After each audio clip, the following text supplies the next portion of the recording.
Okay, hello everyone. Today is, what is today? Wednesday? Tuesday. March something. We'll put a timeline up there. Anyways, thought I'd show y'all something. I got this little tool here on Amazon.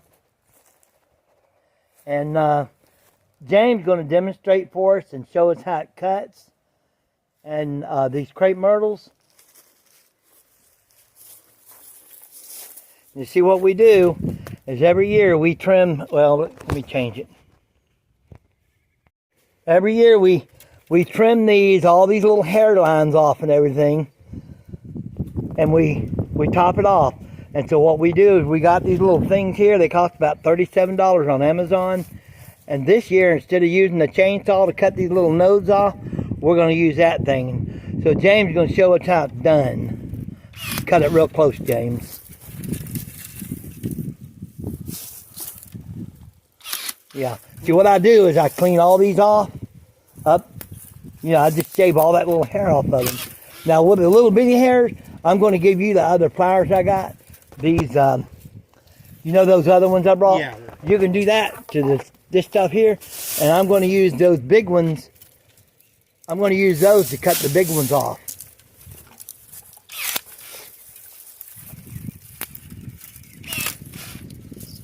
There you go, you guys. What do you think about that? So that's pretty handy dandy, ain't it? Anyway, we got 1, 2, 3, 4, 5, 6, 7. We got 10 crepe myrtles we got to trim and some hedges here at this property. And that's what we're using, that little thing there. Let me get some more clips here. You can get these right here. Yeah. Yeah, that's great for them biggest ones. All right. All right.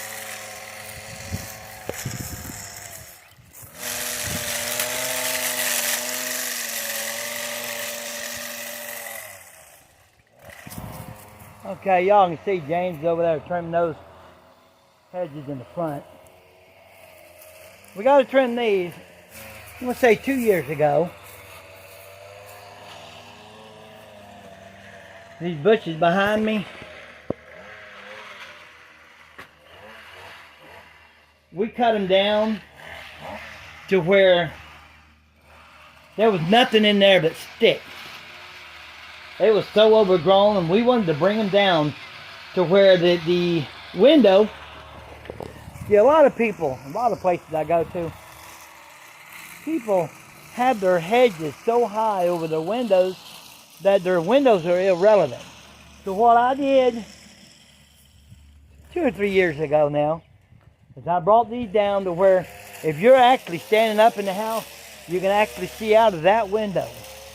We didn't want to bring them all the way down to the base of the window, but when you're standing up there, you can actually see outside. Now these right here, these what people call these burning bush, or I don't know the proper name. Don't come to me right offhand. But these we always keep below the windowsill anyhow, because they're kind of a low-growing bush. But now I got to tell you, you know that new device I was showing you that I was using? I got to tell you, I'm really impressed with the cut. It cuts clean. You see how clean that cuts? Now my chainsaw, when I used to use it used to leave all jagged edges. You can see that from last year. All jagged edges and everything. But with this clean cut, I'm hoping I'll get a thicker flowering growth. You know, this spring, when these start coming on and flowering. Now I know a lot of people, and I'm the same way, they don't like to trim those crepe myrtles. They don't like to top them. But the reason we do is these crepe myrtles are so close to the house. They get up in the gutters and they start dropping their seeds and everything off in the gutter. So we got to trim, we literally trim these every year. And we do that because they were planted too close to the house in the first place. Now you can do that with crepe myrtles. They look really, really nice when they flower out. Even though they're close to the house, they still make a very nice ornamental bush. And you can see we do have crepe myrtles that's not next to the house. All we do is canopy those up, and that's just fine for those. Boy, James is doing a really good job on those hedges. They look really nice and even and round. I'll show them to y'all when he's done. Anyways, every year, usually before this, but unfortunately due to the cold weather and how nasty it was and everything, we didn't get around to everything as early as we wanted to, but that's okay. Due to the cold, our mowing season is not going to start till next week, full blown. Now we have been doing a little bit of mowing here and there, but it's not wide open. Next week, we'll start mowing regular. Anyways, you can see this crepe myrtle here. See here, it's right next to the road, and we keep it canopied up. And these right here, can you see those crepe myrtles there? They look really nice.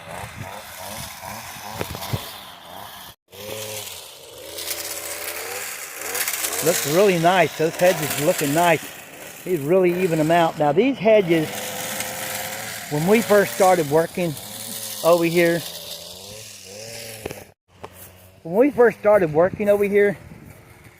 these hedges are not really,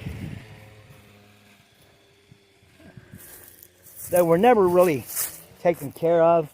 If you want to have beautiful hedges and trees, you really need to tend to them at least once a year. Go through and trim everything, and depending on the speed of the stuff, some stuff, like we've got this one house, we need to trim their hedges 3 or 4 times every mowing season because it grows so fast. But you know, keep your eye on stuff. And the thing of it is the more you trim these hedges, the thicker they get, the more beautiful they get. They look so full and vibrant. So I try to encourage all my customers to have us come over and do something to their hedges at least once a year to clean everything up. And like now here, he lost 2 percentia bushes. So what we're going to do is we're going to go get new percentia bushes, and we can see the reason they died. They've got a fungus on them. So we're going to get a fungicide and spray around the particular area where that's a problem. And yeah, this place looking pretty good.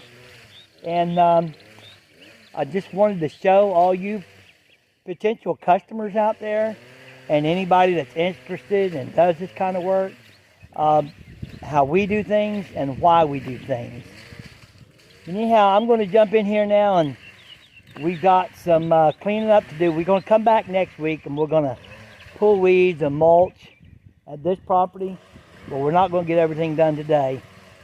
But we're going to go ahead and load all this brush up and take it off and come back next week.